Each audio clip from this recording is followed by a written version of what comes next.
Sebutan tawakal ala Allah, bertawakallah kepada Allah. Itu sebab Allah punya utusan. Kalau nggak punya utusan, nggak ada istilah tawakal ala Allah.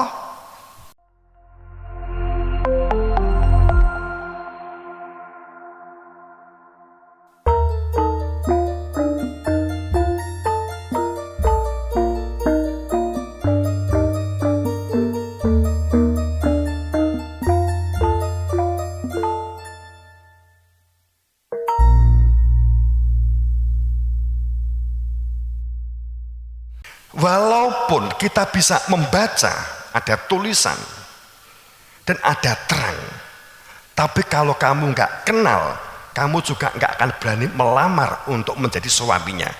Bener gak? Jadi bukan sekedar terang, bukan sekedar tulisan di depan calon istri atau rumah calon morotuo, mbok tulisi dhewe upamane, tapi kamu nggak kenal. Tapi bisa dibaca karena ada terang, ada tulisan. Kamu tetap gak bisa. Prasyarat saat seseorang itu telah ma'rifat, memerlukan hudan, memerlukan terang, memerlukan ayat-ayat Allah, memerlukan Al-Quran, memerlukan bacaan yang penuh hikmah yang akan membuka tentang hakikat kenapa kita hidup di dunia ini. Yang menjadikan Al-Arbafi itu hudan. Yang membedakan ini tempe, ini tahu, ini watu, ini bata, itu karena ada cahaya. Al-Arbafi gak ada keraguan sama sekali. Tanpa hudan, maka kita nggak akan bisa melihat walaupun bendanya ada. Oke apa ki nyok kitai apa tahu ya diambu. Oh iki berarti ki tahu iki gak ana ambune kan gitu. Adung dipangan, boso dibuka rupane kuning.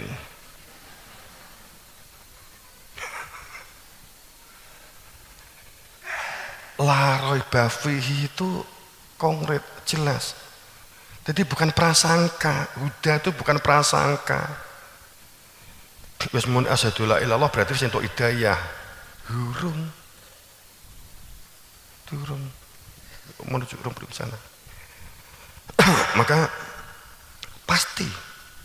Makanya semua rasul ketika diutus untuk musaidan, diutus untuk bil huda, dengan al-huda, membawa nur, membawa cahaya. Ya dulu ayati, menjelaskan ayat-ayatnya. Wa ya'mul kitab, nanti laqad manallahu amun ibadafihim rasul. Ya dulu alaihim ayati wa yuzakkihim, membersihkan, mensucikan. Wa ya'mul kitab, ini karena komponennya itu adalah komponen melihat, membaca, terang, di pihak kita punya mata, di depan ada orang yang menulis, antara kita dan bacaan ada terang. Setiap rasul, arsal rasul bil huda, adanya terang, sehingga kamu dapat berjalan di muka bumi, dapat membedakan antara hitam dan putih, membedakan antara terang dan gelap. Wa dinil haq, supaya hidup kamu berada di dalam kepastian, sehingga kamu tidak berprasangka bahwa lahir itu kamu kira itu adalah yang dituju. Bil huda wa dinil haq lidhirahu, adanya terang, kemudian hidup itu supaya berada di dalam hakikat atau di dalam kepastian, mengetahui fungsi yang lahir dan fungsi yang batin.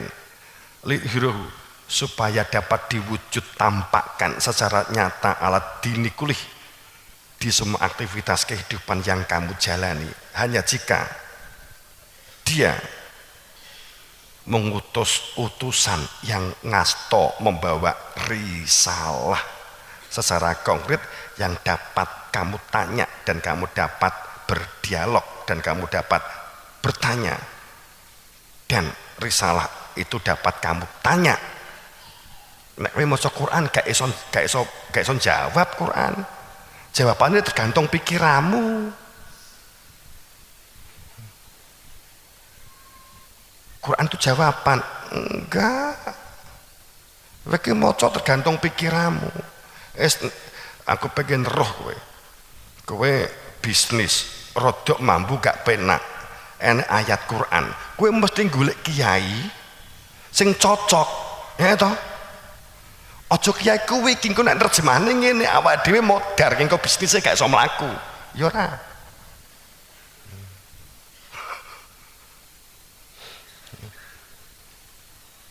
Kan itu yang terjadi. Maka mutlak. Wa arsalah itu mutlak, rasulahu itu mutlak. Enek risalah, enek rasul. Piye lho ayate ngene kok enek arsalah, enek risalah, enek rasul. Ora risalah jalan-jalan dhewe ndek Gramedia, ndek toko buku. Mbok kira jalan-jalan dhewe mbok parani rono. Yang membuat Quran di Gramedia sapa? Percetakan. Kita sesuai gregetan. Ya kita bicara tentang internal.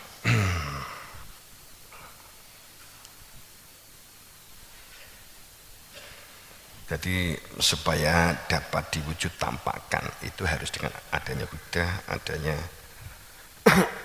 hakikat dalam kehidupan. Din itu kehidupan yang di dalam sistem, ya.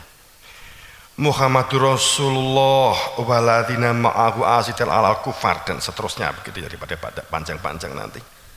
Jadi pada saat ayat selanjutnya di surat Fatih itu kan Muhammadur Rasulullah. Muhammad itu adalah Rasulnya Allah. Tapi kalau kita memahami utuh, ya, kalau kita memahami utuh, saat Anda mengatakan wa asyhadu anna Muhammadar Rasulullah, saya bersaksi bahwa Muhammad itu Rasulnya Allah. Kalau Anda berbicara tentang fisiknya Muhammad, kamu bohong besar, kamu gak pernah bersaksi. Kamu gak pernah bersaksi, kamu gak pernah bertatap muka. Itu hoknya hok, di atas hok, nanti ahok, hoak. Muhammad Rasulullah. Wa ma Muhammadun ila rasul qad khalat min qabli rusul. Harus ada kesadaran bahwa wa ma Muhammadun sama sekali babar pisan duduk Muhammad sebagai fisik, tapi Muhammad sebagai cahaya terpujinya Tuhan, seperti hanya Isa bukan sebagai fisik, tapi Isa sebagai sang tauhid. Keberadaan dia itu berarti tauhid. Keadaan Musa berarti sang penyuci. Keberadaan Nuh berarti sang menunjukkan tentang Nuhi, orang supaya punya metode mengenal Tuhan. Dia sang pembawa metode mengenal Tuhan. Wa ma mangkatullah rasul. Wama duduk Muhammad sebagai fisik. Jangan pernah berpikir Muhammad sebagai fisik. Berarti apa? Gak ada fisiknya? Ya mutlak harus ada. Tapi jangan kamu pandang secara fisik. Wama Muhammadun ila rasul, sungguh keberadaannya itu adalah sebagai rasul. Kalau berbicara tentang rasul itu pasti risalah. Risalah itu berbicara Al-Quran atau berbicara Taurat atau berbicara Injil atau berbicara Zabur. Al-Quran itu bacaan yang penuh hikmah. Taurat itu instruksi cara kembali kepada Tuhan. Injil itu berita kebenaran. Zabur kata-kata mutiara yang memiliki dampak untuk dapat menyatakan kembali kepada Tuhan.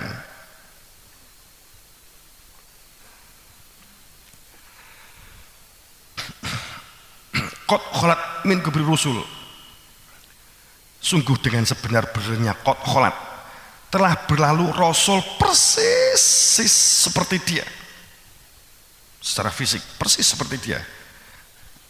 Wa ma Muhammadun rasul qad khalat rusul afain mata, apakah jika dia meninggal atau dibunuh, akutila angkolabtum al aqobikum, kamu tidak percaya rasul setelahnya atau pembawa risalah setelahnya yang membawa risalah ajaran seseorang supaya berada di dalam hidayah, di dalam terang cahaya, bil huda wa dinil haq, dan supaya berada di dalam hakikat hidupnya, supaya berada di dalam kepastian. Afain mat, enggak apa-apa? Oh ya. Jadi al-aqibikum wa man yaqlib al-ikabihi wa ma yanqalib al-ikabihi. Jika kamu berbalik ke belakang tidak percaya, maka itu urusan kamu, itu hak kamu.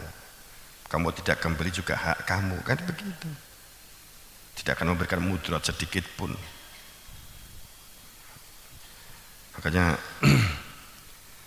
Makanya pada saat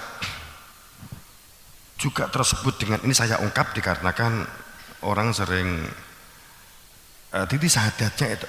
Jadi sahadatnya sejak kan orang sering mendebatkan, berarti Nabi Adam itu agama ya Islam, Nabi Nuh ya Islam, karena sahadatnya podo, kan begitu. Ya memang bukan karena fisiknya. Daud itu ya Muhammad, Muhammad ya Daud, Adam ya Muhammad, kan begitu toh. Sahadatnya ya bangga, nggak rubah, karena mana Muhammad itu sebagai cahaya. Kalau kamu bersaksi atas dasar fisik, bukan asyhadu anna Muhammad Rasulullah, tapi wa asyhadu anna Ahmadul Mustafa Rasulullah. Kalau asyhadu anna Muhammad Rasulullah bukan fisiknya ini. Karena Allah nggak menampak ngejauhan tadi permukaan bumi, maka membuat wakil. Kalau nggak ada wakil, nggak ada wikalah. Kalau nggak ada wikalah, nggak ada tawakal ala Allah. Piye loh? Sebutan tawakal ala Allah, bertawakallah kepada Allah. Itu sebab Allah punya utusan. Kalau nggak punya utusan, nggak ada istilah tawakal ala Allah. Aneh itu.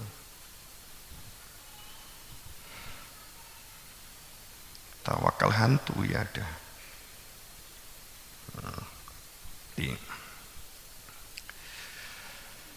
Makana Muhammadun aba akhatim min rijalikum walaki Rasulullah. Kan jelas. Wa ma Muhammadun, duduk fisiknya Muhammad. Kemudian di dalam surat Al-Ahzab 40 juga sama, terungkap dengan begitu ditegaskan. Muhammad itu sama sekali bukan dari bapak siapapun dan bukan anak siapapun, dan dia tidak anak, tidak bojo, tidak istri, tidak beranak pinak. Sopo sing ngaku bahwa dia tuh anak Muhammad modern, kan begitu ayatnya. Tapi ya kawan aku terus lagi kan gitu agak sing ayatnya kan begitu. Maka Muhammad itu bukan bapak sopo wae. Maka dikatakan Imam Mahdi itu yatim piatu. Ya para rasul yatim piatu. Memang Muhammad itu enggak bapak ibu kok. Tapi aja mbok pahami gak duwe bapak gak duwe ibu. Bukan itu yang dimaksud, bukan dalam pengertian daging gitu. Yang daging kan Ahmadnya, Mustofanya. Kalau kamu nggak percaya takut sama Ustadz Mustafa. Punya bapak ibu. Nek Muhammad gak duwe. Yang punya Ustadz Mustafa.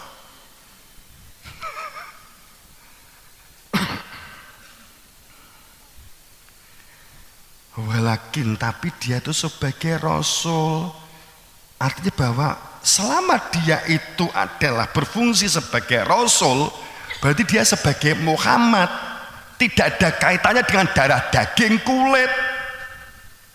Jadi anaknya Nabi Muhammad nek duwe ilmu tauhid kaya ilmune Kanjeng Nabi. Ahlul bait, bait itu maknanya rumah. Yang dikatakan sebagai ahlinya Kanjeng Nabi, ahlinya rumah Kanjeng Nabi, itu ya berada sak rumah karo Kanjeng Nabi. Wong omahe wis gak enek. Saiki pomone enek ya sejarah Nabi Muhammad wis gak ndek kono.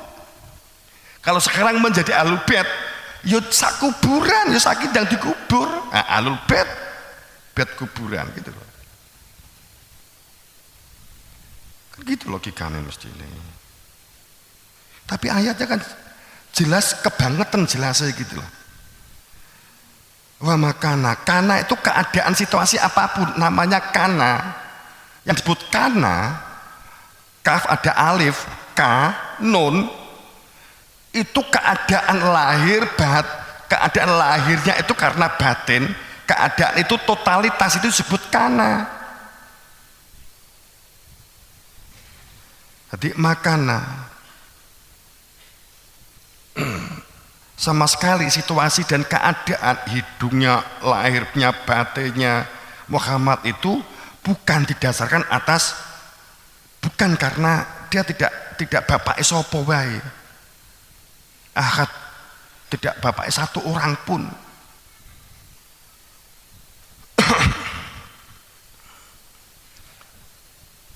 Tapi dia adalah rasul dan penutup nabi-nabi. Aku tak nglurus niki kanggo awake paling enggak. Sopo sing makna nutup ki lho?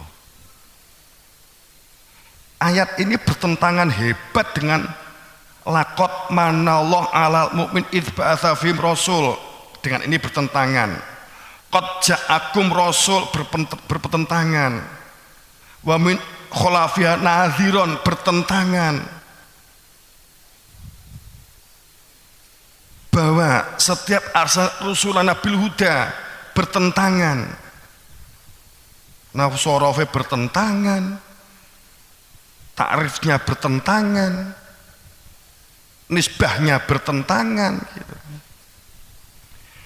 Pada saat dikatakan laqad manallahu alal mu'min idz ba'atsa fihim rasul, di antara kamu ada rasul, orang yang sungguh luar biasa, hebat, sebagai anugerah yang tak terhingga saat bertemu tatap muka dengan rasul. Yang gitu ayatnya. Qad ja'akum rasul, di antara kamu ada rasul. Wa in sungguh, wa in min, di antara umat, di antara kamu, wa ini min umat kholafiha, pasti saya hadirkan dari kalangan kamu yang bercakap-cakap, nadhiron, dengan sebenar-benarnya pembimbing yang pasti, padanan sebagai kapan rasul. Wa ma arsalna rasulan nabi tatro, juga sama. Kayaknya kalau ini kan data ayat, ya kita akan mencari kebenaran ini gitu ya. Ini harus ngaku sebagai rasul terserah gitu loh. Wis tak kei bahan. Gitu ya. Maka nama kamat. Kemudian kalau menggunakan tamat itu ya gunakan tamat. Nah akhir ya menggunakan akhir. Selesai ya menggunakan selesai. Sehingga pada saat ini dimaknai walakin Rasulullah rampungan Nabi kan ngono mestine. Itu. Iki menggunakan khotam. Khotam itu maknanya yang hak wenang, itu makna khotam. Sang pemegang stempel, sang pengesah, sang pemegang kunci untuk membuka gudang batin. Khotam.